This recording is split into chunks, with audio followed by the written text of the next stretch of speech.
भरभटलेले भूमी अभिलेख प्रशासन, शिपायानेच घेतली 3.5 लाखाची लाच। जमीन मोजणीचा नकाशा देण्यासाठी शेतकऱ्याकडे 3.5 लाख रुपयांची लाच मागितल्याचा प्रकार निफाड येथे समोर आला आहे। यामुळे निरंकुश प्रशासनावर अंकुश कधी लागणार असा सवाल आता शेतकरी करताना दिसत आहे। भ्रष्टाचार आणि लाच मागण्यात शासकीय कर्मचाऱ्यांना कोणतेही बंधन राहिलं नाही, असंच काहीसं सध्याचं चित्र आहे। निफाड येथे मोजणी केलेल्या जमिनीचा नकाशा देण्यासाठी शिपायाने 4 लाख रुपये लाच मागितल्याचे उघड झालं आहे।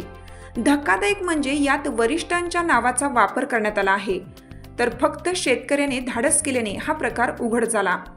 लाचलुचपत प्रतिबंधक विभागाच्या अहवालात महसूल विभाग आघाडीवर आहे, त्याबाबतचे अनेक अहवाल प्रसिद्ध झाले, मात्र महाराष्ट्र शासनाकडून त्यावर नियंत्रणासाठी काहीही प्रयत्न होताना दिसत नाहीत।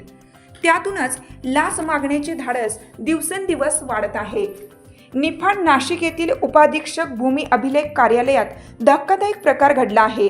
या संदर्भात दिक्षी येथील शेतकऱ्यांनी आपल्या जमिनीच्या मोजणीसाठी अर्ज दिला होता। जानेवारी महिन्यात अर्ज दिल्यावर जमिनीची मोजणी देखील करण्यात आली होती, मात्र जाणीवपूर्वक त्याचा नकाशा आणि जमिनीवर खुणा करणे शिल्लक ठेवण्यात आलं होतं। या संदर्भात संबंधित शेतकऱ्याने गेली 2 महिने सातत्याने पाठपुरावा केला होता, मात्र कार्यालयातील प्रशासनाने त्याला अजिबात दाद दिली नाही। त्यामुळे त्रस्त झालेल्या या शेतकऱ्याचा फायदा कार्यालयातील शिपायाने घेतला।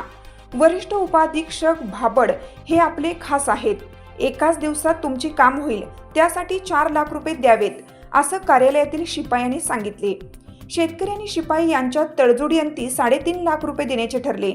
हे पैसे उपाधीक्षक भाबड यांना देण्यात येतील, असे शिपायाने सांगितलं होतं।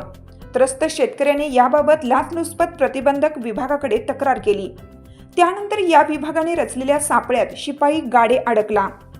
या संदर्भात निफाड पोलीस ठाण्यात गुन्हा दाखल करण्यात आला आहे। शिपाई गाडे याला पोलिसांनी लाच घेताना पैशासह अटक केली। लाच आणि भ्रष्टाचार यामध्ये भूमी अभिलेख कार्यालय आघाडीवर आहे। याबाबत अनेक तक्रारी आणि कारवाया झाल्या आहेत, मात्र अद्यापही प्रशासन याकडे सोयीस्कर दुर्लक्ष करीत आहे।